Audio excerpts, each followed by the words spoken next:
So after seeing A Man Called Otto, I went and saw Plane, the new Gerard Butler action movie, thriller, or whatever the hell you want to call it.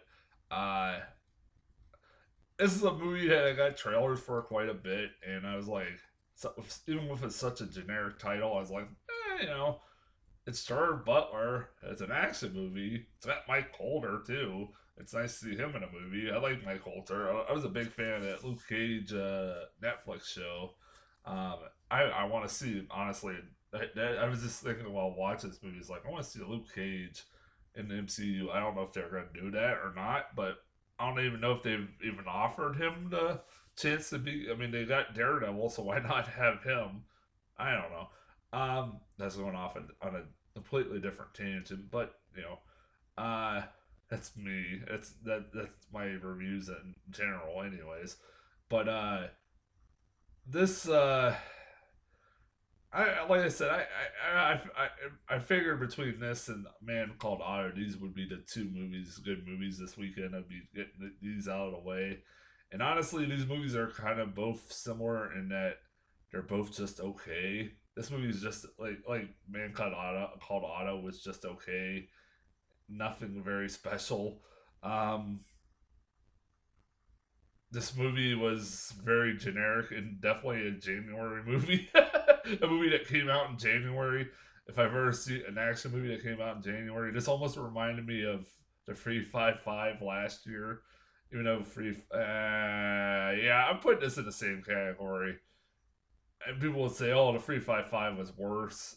This movie is about in the same category, and where it's just a generic action movie, and it's nothing special, and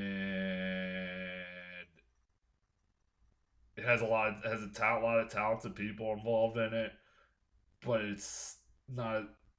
It's definitely a January movie, and this is definitely a January movie.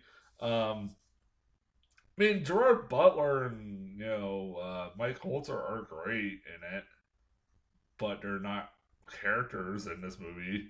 They're, I mean, all I know about Gerard Butler is that he's a pilot, and that's about it. And he has a daughter. And Mike Holter is a convicted felon who maybe committed murder or was set up. I don't know. Really is not established. Who the fuck gives a shit about characters?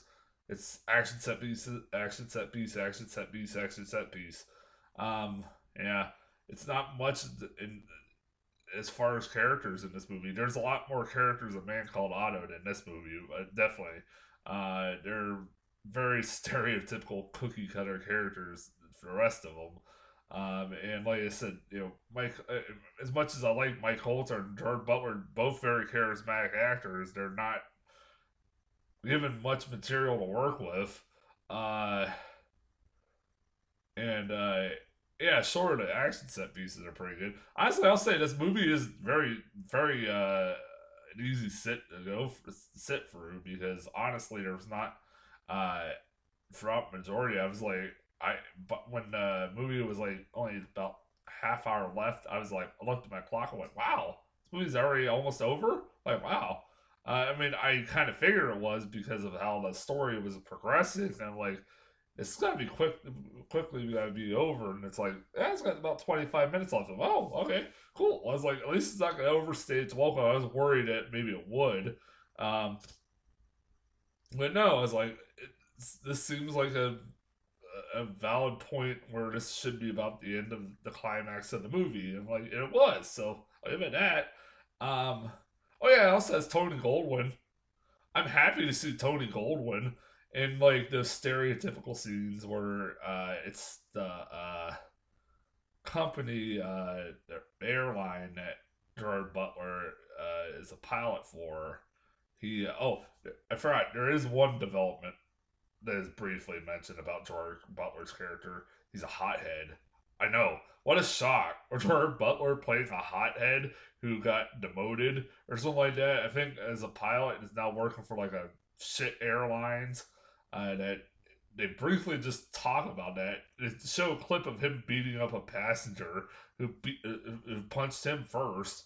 Um, which I think he would be. And Tony Goldwyn goes, "I like that guy," because of course it's Tony Goldwyn. Tony again, fucking Tony Goldwyn. Honestly, when he popped up in this movie, I was happy. I'm like, oh, at least there's another actor I really love in this. Because I don't get to see enough Tony Goldwyn in movies anymore. I think the last movie I did saw was the Belko Experiment. He was the best part in that movie. He was the best. He probably was the best part in that movie. Um, but he's like the guy who is hired to take by the company to take care of this situation. So he calls a group of mercenaries, not the A team, that isn't the A team. Is the best way to describe them. Um, uh, and like I said, not even the passengers are really given much characters. They're so fucking interchangeable. There's an Aussie, Australia guy. There's a bald guy who's just an asshole.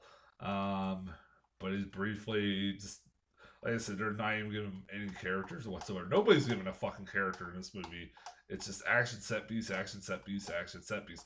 Honestly, that for the most part, it wasn't even really that or like bloody or gory that it deserved an R rating. Probably cussing involved, but towards the end, all of a sudden, it got really fucking bloody as hell. I'm like, what the hell? That was weird. I like the final firefight. It was like bloody as hell all of a sudden. Like, well, that was unexpected.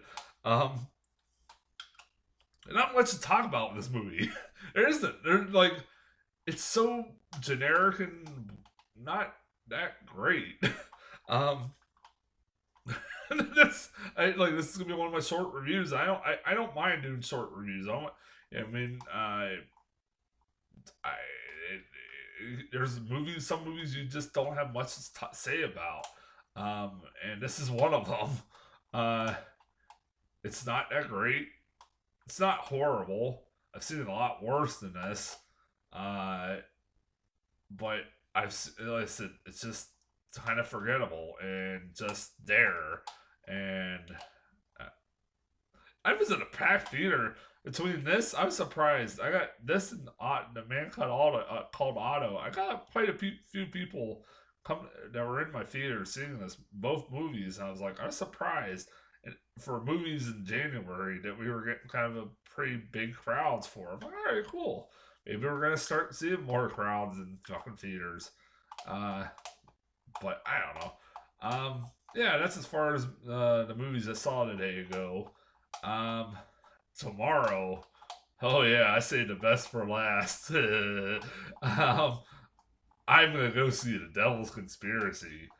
If you don't know what that is, apparently I might be one of the few people that didn't know what that was until a few weeks ago, because when I was fucking going to see the plane movie, I saw a lot of people getting tickets to The Devil Conspiracy. I'm like, wow, there's people that actually know what this fucking thing is. And it's like, I started going, now usually when that happens it's because it's like a religious movie, and I'm like, is this supposed to be geared towards religious people? I don't fucking know. It's a hard R. From what I can tell, it's gonna be like a hard R thriller. I don't know. Fuck, I can't wait to talk about this fucking weird ass movie. I'm hoping it's as weird as it looks. I'm not hearing good things, but I don't expect to be hearing good things because it's The Devil fucking Conspiracy. Seriously, look up the plot for that movie. I've talked about that more than probably the fucking plane movie. But yeah, I got that coming up tomorrow. And until then, I'll talk to you guys later.